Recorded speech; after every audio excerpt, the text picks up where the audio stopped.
বিসমিল্লাহির রহমানির রহিম। Welcome to my channel Mohona's walls. আশা করছি বন্ধুরা তোমরা সবাই অনেক বেশি ভালো আছো।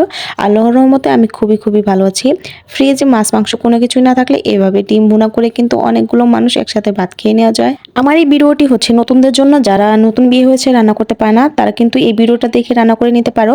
আর এই রেসিপিটি কিন্তু একদম সহজভাবে, আর মোহনাস ওয়ালস মানে হচ্ছে সহজ মাধ্যমে একদম খুব তাড়াতাড়ি ঝটপট রেসিপি তৈরি করে ফেলা।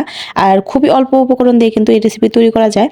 আর আমার এই ভিডিও যদি তোমাদের কাছে ভালো লাগে অবশ্যই একটি লাইক, সাবস্ক্রাইব, কমেন্ট করে পাশে থাকবে। আর নেক্সট ভিডিও পাওয়ার জন্য নোটিফিকেশন অন করে রাখবে, বেল আইকনটি কিন্তু বাজিয়ে রাখবে। আশা করছি ভিডিওটি অনেক বেশি ভালো লাগবে। চলো তাহলে শুরু করা যাক আমি কিভাবে রান্নাটি করব। এরপর 3টা ডিম পানি দিয়ে আমি সিদ্ধ বসিয়ে দিয়েছিলাম, 7-8 মিনিটের মতো সিদ্ধ করে নিয়েছি। তারপর একটি প্যান ভালোভাবে গরম করে নিয়ে পরিমাণ মতো তেল দিয়ে নিয়েছিলাম। আর এরপর দিয়েছি পেঁয়াজ কুচি, যতগুলো পেঁয়াজ আমার দরকার। এখানে আমি 4টা পেঁয়াজ আমি ভালোভাবে কুচি করে নিয়েছি। কুচি করে নিয়ে এগুলো আমি ভালোভাবে ব্রাউন কালার করে ভেজে নিব। ব্রাউন কালার করে ভেজে নেওয়ার পর একে একে এরপর আমি একটা করে মশলা দিয়ে দেবো। এখানে দিয়েছি হাফ চা চামচ মরিচের গুঁড়ো, হাফ চা চামচ হলুদের গুঁড়ো, হাফ চা চামচ ধনিয়া গুঁড়ো, হাফ চা চামচ জিরের গুঁড়ো, হাফ চা চামচ রসুন পেস্ট। আর এখানে আমি 3টা ডিম অনুযায়ী পরিমাণ মতো সবকিছু দিয়েছি। তোমরা ডিম অনুযায়ী কিন্তু পরিমাণ মতো সবকিছু দিয়ে নেবে। আর অল্প একটু পানি দিয়ে আমি ভালোভাবে এটা কষিয়ে নিচ্ছি। আর এখানে আমি 3টা কাঁচামরিচ দিয়ে দিয়েছি। এখানে তোমরা চাইলে পেঁয়াজ কুচি বাদে এখানে পেঁয়াজ পেস্টটা কিন্তু তোমরা ইউজ করতে পারো, তাহলে কিন্তু দেখা যাবে ডিম ভুনাটা আরো বেশি সুন্দর হবে।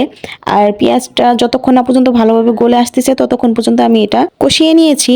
আর আমি এখানে লবণটা দিতে ভুলে গেছিলাম, তো লবণটাও কিন্তু এখানে আমি দিয়ে দিয়েছি হাফ চা চামচ। আর সব কিছু কিন্তু পরিমাণ মতো স্বাদ মতো কিন্তু দেওয়া হয়েছে।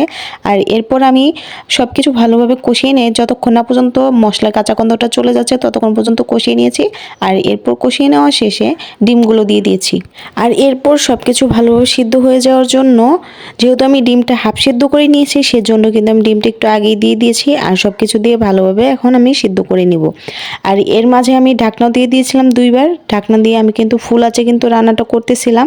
আর পেঁয়াজটা যাতে ভালোভাবে গলে যায় সেই জন্য কিন্তু একটু বেশি নাড়াচাড়া করা হচ্ছিল। তো পেঁয়াজ পেস্টটা দিলে কিন্তু বেশি ভালো হয় ডিম বোনার জন্য। তোমরা কিন্তু সবাই জানো যে ঢাকা শহরে গ্যাসের কি পরিমাণ প্রবলেম হচ্ছে। গ্যাস কিন্তু একেবারেই থাকে না, সারাদিন একদমই রান্না করা যায় না, খুবই কষ্ট হয়। আর আমি লো মিডিয়ামে কিন্তু একদম রান্না করে নিচ্ছিলাম, এই কারণে কিন্তু আমি পেঁয়াজটা ভালোভাবে ভেজে নিতে পারিনি। আর পেঁয়াজটা ব্রাউন কালার করে নিলেই হচ্ছে পেঁয়াজটা একদম গলে যেত। তো তোমরা কিন্তু সবসময় ট্রাই করবে পেঁয়াজটা ভালোভাবে ব্রাউন কালার করে ভেজে নেওয়ার জন্য। আর নামিয়ে নেওয়ার আগে আমি অল্প একটু জিরের গুঁড়ো দিয়ে নিব। এই ডিম ভুনা থেকে যতক্ষণ পর্যন্ত ভাজতে তেল না বের হচ্ছে ততক্ষণ পর্যন্ত কিন্তু আমি ভেজে নিচ্ছি। আর একটু করে কিন্তু কালারটা কিন্তু চেঞ্জ হয়ে এসেছে। আর রান্না খেতেও কিন্তু খুবই মজা হয়েছিল। আর একটু করে কিন্তু এখন তেলটা বের হচ্ছে। আর এভাবে কিন্তু তোমরাও ভেজে নেবে।